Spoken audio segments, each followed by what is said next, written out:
Hello, Rovers fans, and welcome to another edition of On the Other Side Live with me, Ryan Hildred from Rovers Chat. And it was heartbreak for Rovers last time out as Luton Town snatched a 98th minute equaliser to break our hearts at Ewood Park on Saturday. But thankfully, we get the chance for an instant reaction with another home game as we welcome newly promoted Hull City to Ewood Park tomorrow evening.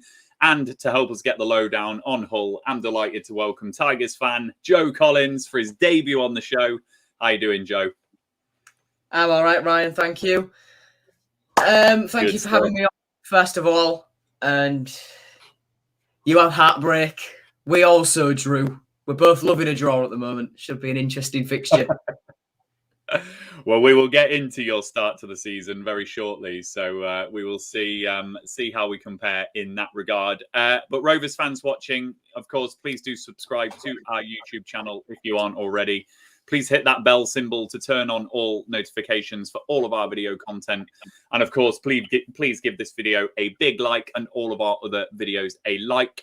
We've got Super Chat available, as we always do. And just as a final thank you to Rovers fans, you know, you have voted a lot in those football content awards, and the voting is closed now. So thank you to everyone for your support. We are very, very grateful for that.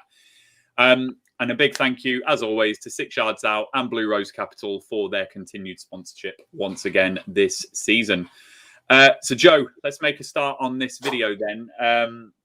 And this match preview. Really, really interesting couple of seasons for Hull City. So we'll just take both of those seasons in turn. 1920 season, you were relegated from the Championship after being 8 in January. You know, you're a point off the playoffs at that point. Then you just I think the stat is something like 9 points out of a possible 54 at the end of the season. That's it. So it shows just how bad the squad was when you take Bowen and Grzycki out of it. Indeed. And as you've pointed out there, you know, a run of 1 win in 20 games, you know, that saw you come bottom of the table, which is quite fascinating. You know, Rovers aren't immune to a non-winning run ourselves. We've done that. But how was that to watch that unfold in front of your eyes, and then also not being able to get behind your side because obviously the pandemic hit and you couldn't be in the stadium and support either? So what was that like as a fan? Well, I tell you what, I think it did the players some good us not being in the stadium, if I'm honest. Yeah. My Lord. After lockdown, well, during the lockdown, you hear the news, football will return, this will return, that'll return, the Premier League's back, the Championship's back. The League 1 and 2 playoffs will happen. So I'm thinking, yes. We've got all our injured players back. We have a functioning back four now, not just shoehorning centre backs at right back and all that. It didn't get better.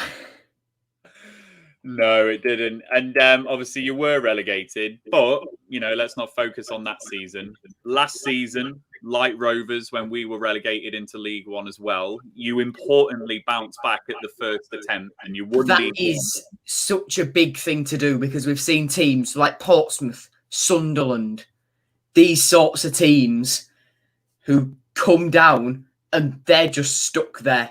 Ipswich, another one.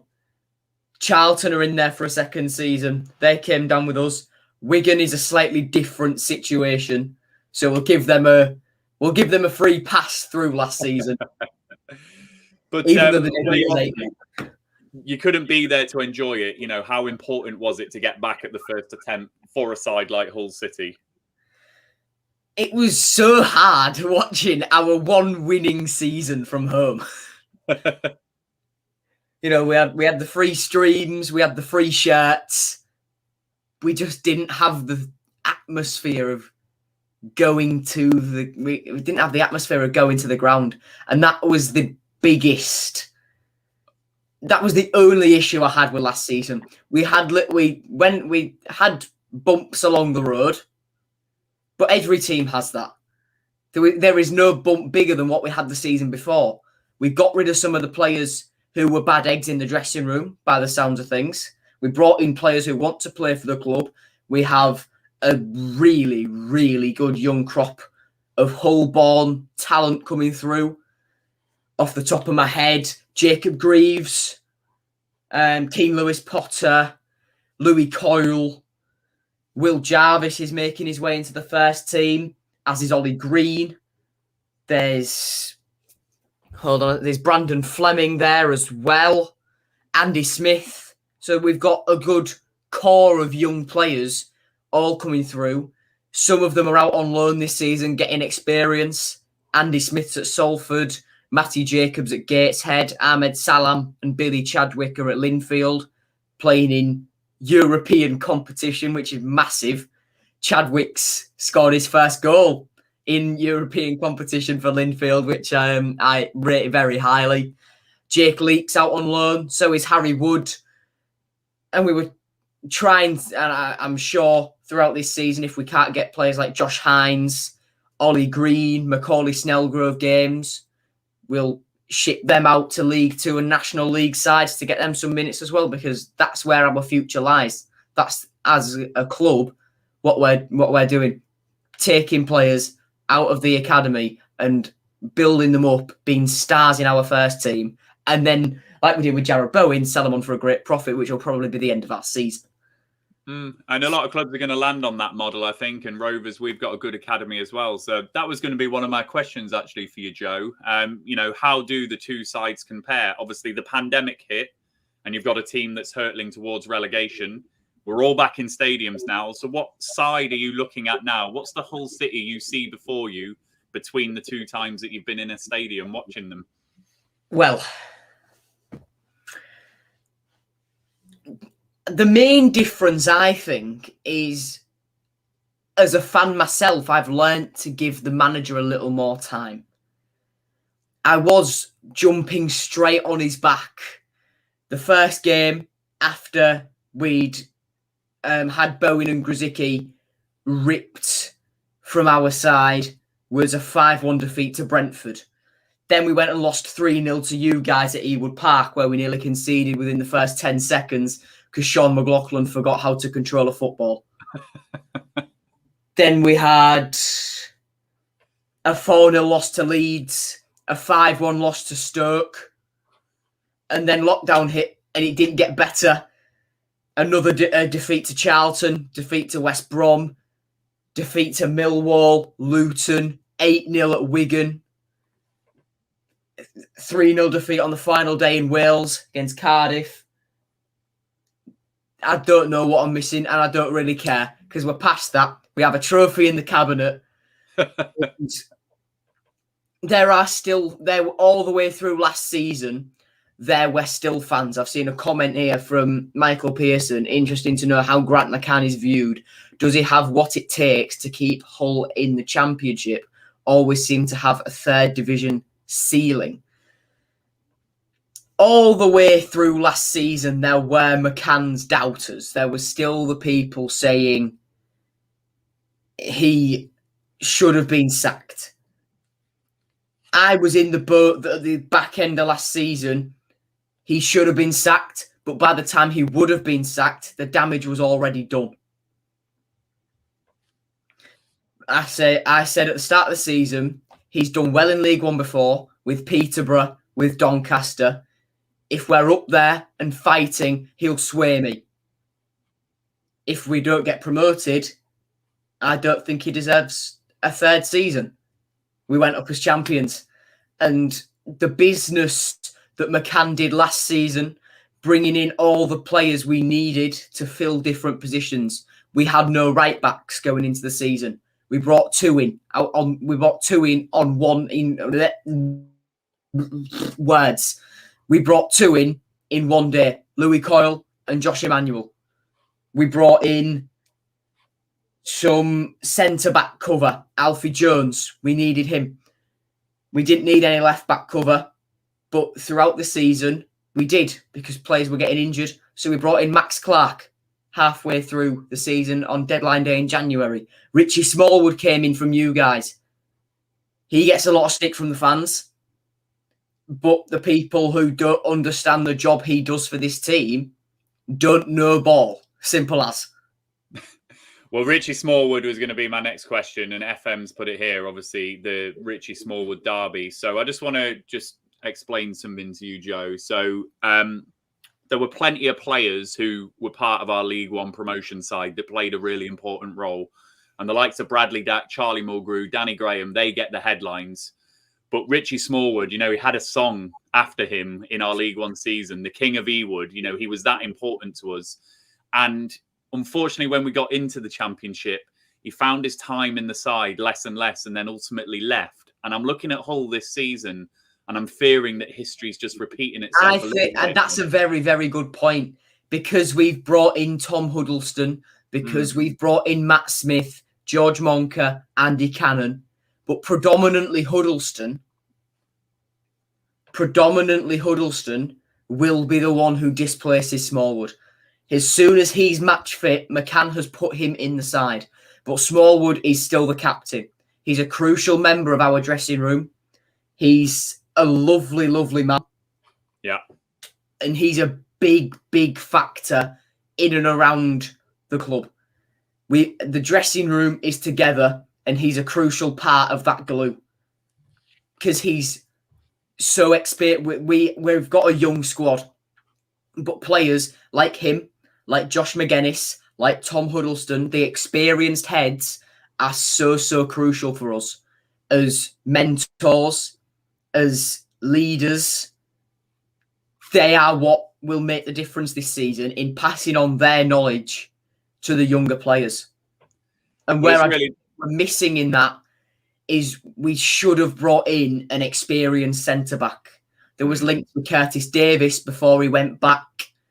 In between him being released by Derby and going back to Derby, he fueled the rumours himself, did Curtis Davis, saying, I'd be open to coming back. Huddleston did the same, and look where we are.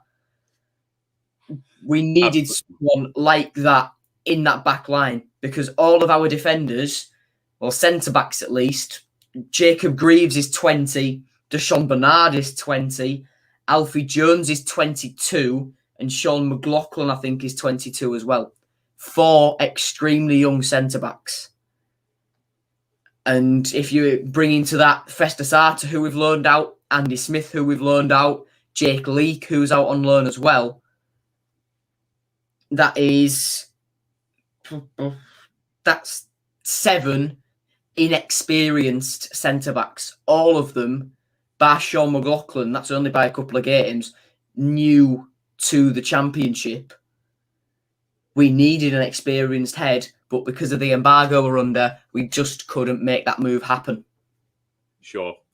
Well, it's really nice to hear you talk so highly about Richie Smallwood, because he is a player that Rovers fans do remember fondly. So hopefully he can get his place back in.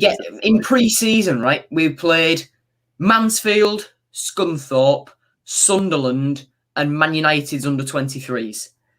Smallwood played the Mansfield game and the Sunderland game. In pre-season, he was getting slagged off by the fans. When those games, not about fitness, about performance. When you think pre-season games are there for a purpose, to build fitness, you can't judge performances. We lost to League 2 Mansfield. I didn't care, because it's about building fitness, and we showed we could, on the front foot, at least create something, because we scored. Yeah. And it was at that point where most of the fan base was arguing about Smallwood. And then he smashes in our 3rd goal against Preston on the opening day and just shuts everyone up. His first goal for us. And I think that was massive for a lot of the fan base, thinking, you know what, he actually does a decent job. But then we signed Tom Huddleston, and suddenly it started him instead of Smallwood. And when Huddleston came on, and when we brought on another central midfielder, etc., it is always Smallwood getting subbed off. But that's because he sits in the role he plays. He sits the deepest of our midfield 3. So when you want to attack more, you take the deeper one off, don't you? You do. So let's talk about the game itself then, Joe. A fascinating start for Hull. So you've scored 4 goals this season, which is the joint lowest in the Championship. And all 4 of those goals came at Preston on the opening day. couple of decent 0-0 draws in there, away at Swansea, home to Bournemouth, but no goals since the opening day. So what the hell has been going on there? I saw someone I know on Twitter, and he actually recommended me to you. If he made me aware of what this show was, and I've got the time. So cheers, Ant. And he said, we just need to take a step back. Yes, we've not scored in 5, but look at who we've played. QPR, destined for top 6. Derby, yes, we just didn't turn up. We can take full responsibility for that. But then we've played Fulham, title favourites, Bournemouth in the playoffs last season, surely going to be at the top end of them and fighting within that top 6 again. And then we've played Swansea, who were last season's playoff finalists. So just a bit of perspective there, I think, because everyone is going into meltdown. Oh, we've not scored. We need this. We need that. And for all of pre-season, we have been without our best 2 players, I'd say.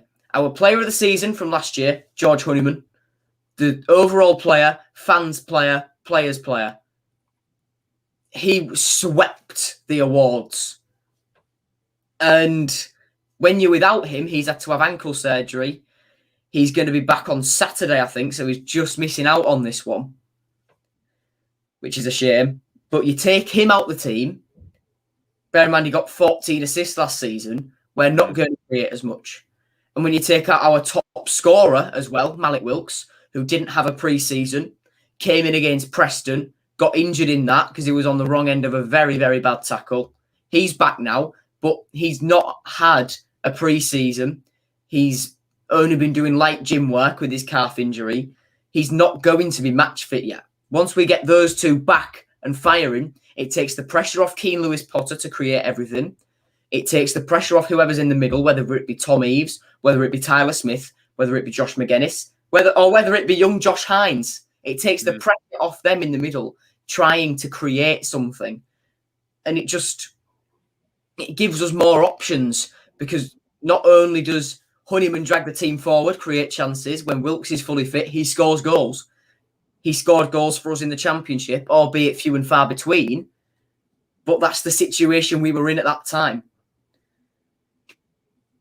Excuse me. And Honeyman makes Doherty alongside him better. The number 8 and the number 10 in the middle, they complement each other because they both do the same role and they both do it so incredibly well. So we have so Alfie Jones is going to be back tomorrow, I do believe. And then with Honeyman back, but if everyone gets through this game okay, we've got a fully fit squad for Sheffield United on Saturday, which is remarkable when you think how bad we've had it going into this season, missing our 2 best players getting suspended, players going on international duty with Australia and not coming back and being touch and go. Delighted for Callum Elder, by the way, but he probably I wouldn't have played him on Saturday because jet lag and what have you. But all the new signings are embedded. Nobody's suspended. Nobody's injured. This is perfect time now for us to kick on, and our season starts here.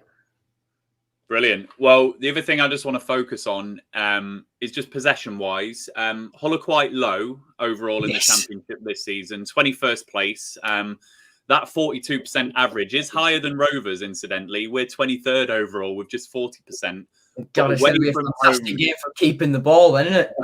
Absolutely. But away from home, Hull have got the lowest average possession. You've got 39%, and your shots per game away from home is also low. You're in we 20 had one shot on target against Swansea, and it came in the 94th minute. Well, but there to you be go. fair, it was a fantastic effort, and we did nearly win it.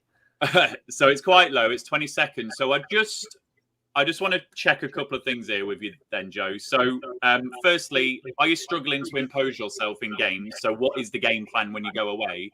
But actually, does that Swansea game show, Swansea love the ball and their possession stats are high. So can you absorb pressure when you need to and try and get teams on the counter? You know, what is the style of play? What is the game plan away from home? I think we just need to focus firstly on the fact that against Swansea, playoff finalists last year, and Bournemouth, managed by a Premier League manager with a lot of fantastic players, we nullified their attacking threats and got a 0-0 draw out of both of them. Callum Elder put David Brooks back in the treatment room where his career has fallen off a cliff because of that injury. Bless him. We tend to start games quite well. We go out on the front foot and we put pressure on that first 15, 20 minutes. Against Preston, it was for about the first 5. Then for the rest of the first half, we just sort of fell and did nothing until Lewis Potter got the goal, which levelled it. And then it just snowballed from then on, where in the second half, when we went and bagged another 3. So we start off quite well, first 20 minutes. Then we sort of recede a little bit. We start sitting deeper, We start sitting deeper. And it just doesn't go our way. We weather that storm. Then towards the end of the first half, last sort of 5 minutes, we come back. Then the second half is just absolutely all over the place. It can go anywhere. Well, we've got that to look forward to. And as I say, it's two sides, Rovers fans, that on paper don't like possession of the ball this season. So I'm fascinated to They're just going to boot it from end to end, aren't they? We don't want it. You have it. Well, Joe, as we always do on this show, we ask our guests to give us their predicted lineup. And this is yours in a 4-3-3 formation. So just talk us through that side. You know, who's going to hurt Rovers? Who started the season well? Where are you looking for Hull to hurt Rovers tomorrow? Which players are going to do that? So just talk us through that from back to front. So first of all, Matt Ingram in goal. Fantastic goalkeeper. If he didn't have a spell out of the team because he had COVID during last season, I'm firmly of the belief that he would have got the Golden Glove in League One. He had to spend the first year sat on the sidelines, on the bench, waiting his turn, only played a handful of times. But last season, George Long had an injury and he capitalised on that and made that number 1 shirt his own, and he's wearing the number 1 on his back this season. Louis Coyle, who I think will captain the side as there's no Richie Smallwood in there. Hull lad, he works tirelessly up and down that line every minute of every game. Crosses, I maybe wouldn't try them because I've not gone for the big man up front. However, he can whip a ball in. Centre-backs, Deshaun Bernard and Jacob Greaves. 2 clean sheets out of the 3 times they've played together in the league. Fantastic record. Bernard has really, really impressed me. He's impressed the fans. So after playing 4 games in a Hull City shirt, he's got a chant about him, in calling him better than Raphael Varane. I think that's all you need to know. And Jacob Greaves, academy product, my mate, little flex. He's had such a steep learning curve. He's gone from under 23s to League 2 to League 1 to the Championship in consecutive seasons. I think when we play you later on in the season, I think we play you on Boxing Day. Just let me. Oh, ow! I've just banged my elbow on my desk. Let me check that. Yeah, Boxing Day. Yeah, Boxing Day at the MKM. I think we'll see a less naive defensively Jacob Greaves there, and then Callum Elder, similar to Louis Coyle, really works tirelessly up and down. Just got his first cap for Australia. Very, very good job from him. He deserved it last season, was cruelly robbed of it in the summer because he got injured on the final day. And had George Honeyman been on that pitch, I'm sure he'd have absolutely clattered the Charlton player who did that, because he had a bit of a fisticuffs with him at the when we played them in the reverse fixture in January. Then in midfield, Huddleston sitting deeper just to keep us ticking over, and then Doherty and Monka with no Honeyman. Monka, it's going to be George Monka or Matt Smith in that role. Both of them incredibly, incredibly good. and will work tirelessly with Greg Doherty up and down all game. However, they're just not quite George Honeyman levels yet. On the right, Malik Wilks, he won't be fully match fit, but we need him because he's such a crucial player for us. Keane Lewis-Potter will start on the left. He's our top goal scorer this season. Not with many, but in all competitions, he's got the 2 goals, more than anyone else. And then up top, we've got Tyler Smith, new signing from Sheffield United. He didn't play against Swansea. However, I think he should do, because the way we play, we can't just lump it up to the big man, Eves or McGuinness, when they have to run, because they can't run on to their own flick-ons. If we play the ball along the floor or over the top for Tyler Smith to run onto, he's got the support of Wilks and Lewis-Potter either side of him. With his pace, he can create chances. He looked very good on his debut. He just was lacking that service to finish it off. And then when you look on the bench, we'll have McGuinness, we'll have Matt Smith, we'll have Josh Emmanuel, who can come on and play on the wing if need be. We'll have Ryan Longman on there as well, who can cause a few problems. But you've got Ben Brereton Diaz. That's the big issue we've got to worry about, I think. Well, that's taken me really nicely into the last question, really. And, that's areas of weakness for Hull. So, how are we going to hurt you tomorrow? What players are you looking out for from a Rovers perspective? Where can we have some joy? I'm looking at, of course, Ben Brereton Diaz. Is that what you call him now? Or is it just still Diaz? Yeah, we can just call him Diaz. There was a bit of a joke last season about how his name's pronounced, so it's made everyone's life easier. You can just call him Diaz. So there you go. So the Chilean international, I think it's still weird saying that when he's born in Stoke, but I think he'll be from the outside looking in. I think he'll be your main problem causer. I think at the back, Darrell Enion will cause a bit of an issue for our strikers. He scored against us when we last faced off against you. And I'm not sure how much of that squad is still there. Obviously, Adam Armstrong's departed now. But it will certainly be an interesting tie, and it will be interesting to see just how much we've improved, if we have, when we match up based on last time. And because I watched that performance on Sky, like I will do this one. Yep. And dearie me, I switched off at half time, but I can tell you, I knew exactly which way that game was going to go. Boom, notification 1-0. 3 minutes later, another one. A couple of minutes after that, 3-0. Okay. Yeah. So something that Rovers really did do on Saturday, Joe, was we finally got our fullbacks really involved in attacking positions. Nyambe and is it Pickering? So is that going to be an area where Rovers could have some joy if we try and pin you back? Can we exploit those areas in wide positions? How would you be setting up to defeat Hull tomorrow? Where can we beat you? It's a very good question, because on paper the defence is solid. However, there are quality teams do always find little gaps. I think the main weak spot is the right-hand side. I've praised Bernard and Coyle, but I think Coyle won't have the support of Wilks tracking back, which he doesn't tend to do very often. But when he had Longman tracking back against Bournemouth, Longman was doing those FIFA touches where you just hold down this button and the ball goes half a mile in front of you.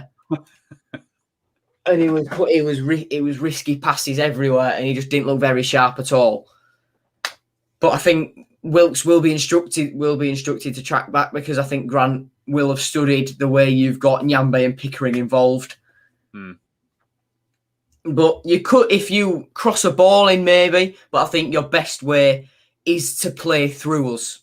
That's I think the best way. Don't try and get around and put balls in. I think your best route is through.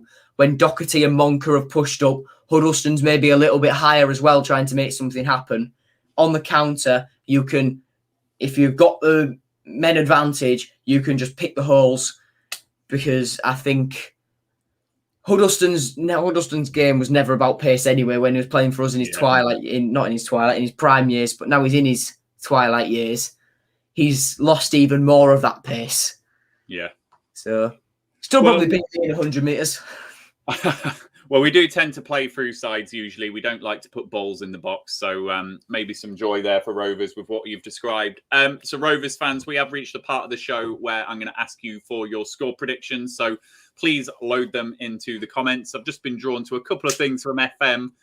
Yes, the man, Thomas Kaminsky, had his haircut at my sister's barbershop today. Love that, FM. And as Michael pointed out here, hope she's using him for the headshot. So brilliant that he was in there. And also FM pointing out Dara, very lucky to play tomorrow. Yeah, that should have been a red card on Saturday. No doubt about that. So, that was a sneak preview prediction there. Sorry.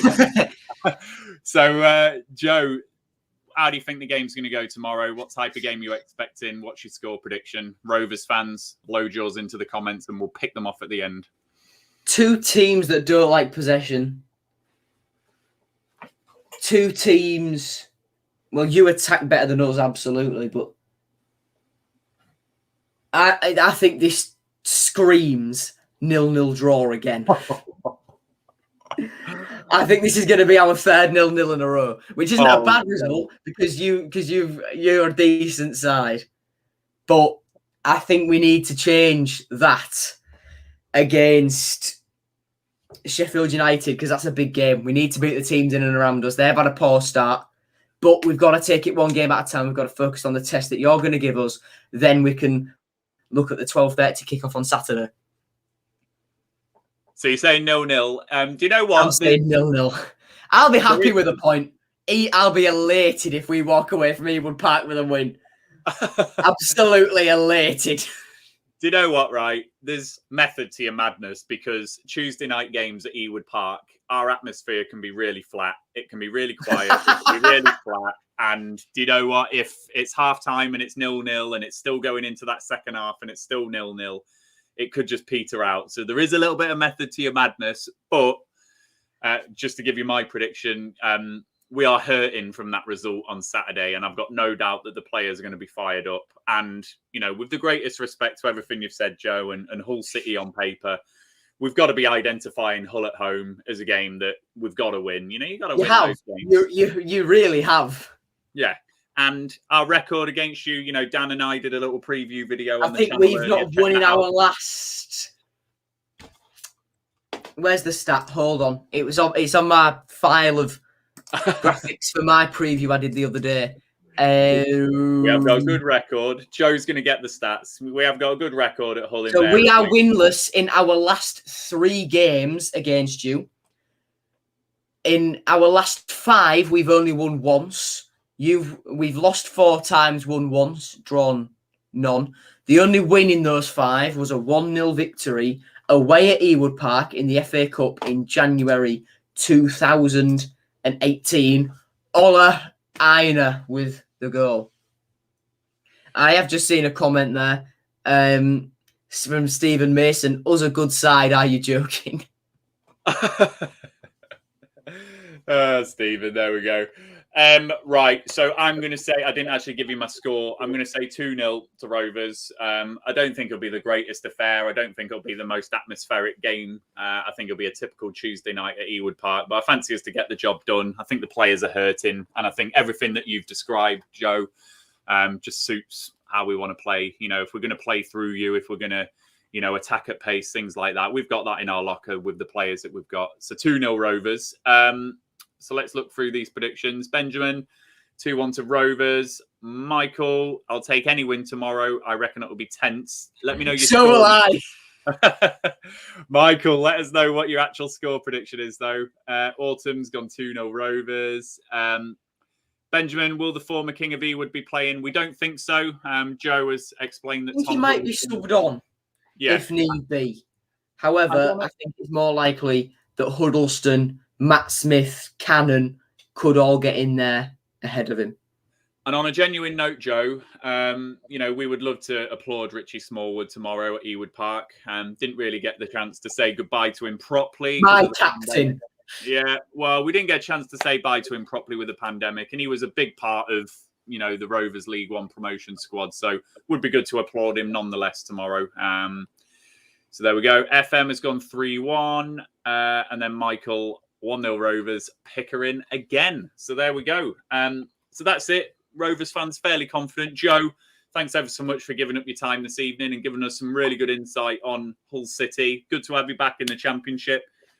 Just as it's your first time on the show, just plug your channel. What have you been up to on your channel?